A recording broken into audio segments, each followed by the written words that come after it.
Is Paul guilty of promoting an oxymoron? For isn't that what the term spiritual body is, an oxymoron?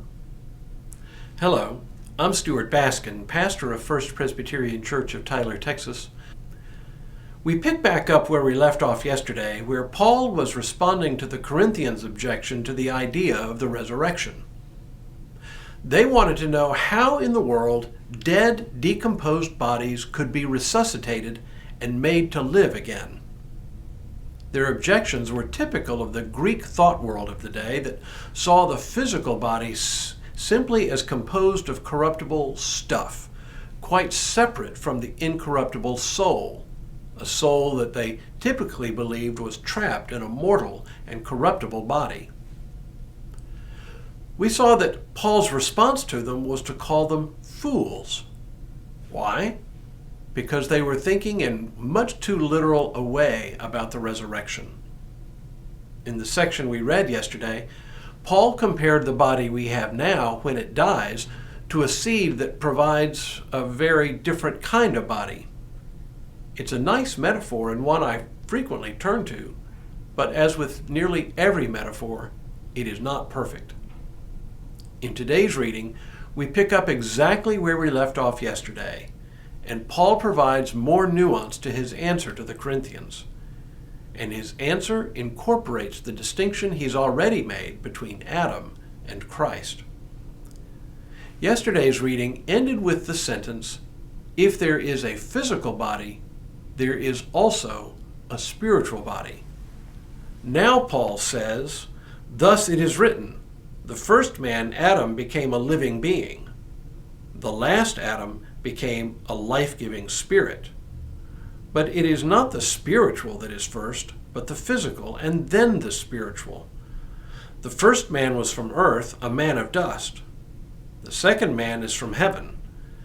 As was the man of dust, so are those who are of dust. And as is the man of heaven, so are those who are of heaven.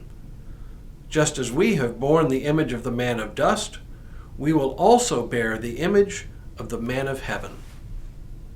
This is Paul at his theological and rhetorical best. But his answer may confound some in the Christian community today who look for a resurrection of bodies out of caskets and graves. Let me explain. Paul draws a distinction between the first man, Adam, and the last Adam, who is Christ. The first man was made of the dust of the ground and brought death into the world through his disobedience. The last Adam, Christ, came into the world as a flesh-bearing human being like the rest of it, but in his death and resurrection became what Paul calls a life-giving spirit, because he is a man of heaven. What Paul is really trying to do here is connect the dots between the physical body we have now and the spiritual body that is to come, but this is a heavy lift because none of us has ever experienced a spiritual body. We simply have no reference points to imagine it, let alone to picture it. Once again, it is a concept that is literally unimaginable. Or as I often say, it is an idea that is way above our pay grade. The problem is, we are a lot like the Corinthians. We want a literal explanation. We want to know, for example, if our bodies decompose, how can we be resurrected? If we are cremated, can God find all the atoms that had composed our earthly bodies and reconstruct us? But as Paul says to the Corinthians, this is to miss the point entirely. The resurrection is not about another physical body. Rather, it is about a spiritual body. And that's where we get stuck.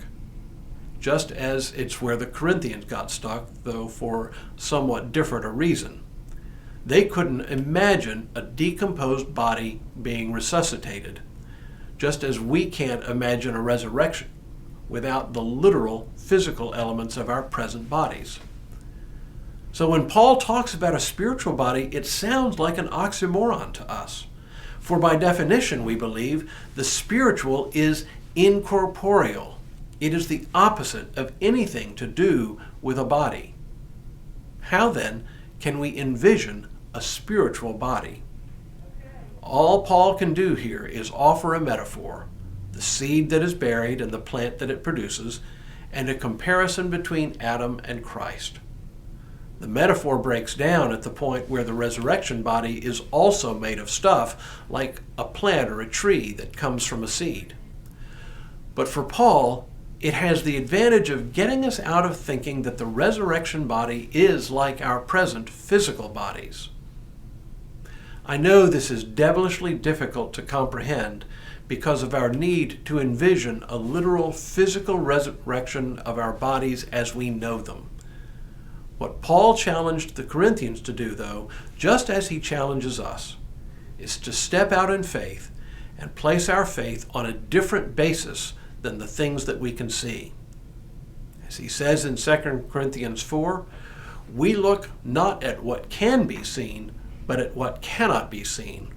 For what can be seen is temporary, but what cannot be seen is eternal.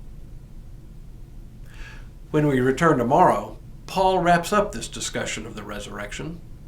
But for now, may God continue to bless you and keep you in all that you do this day and in all the days ahead.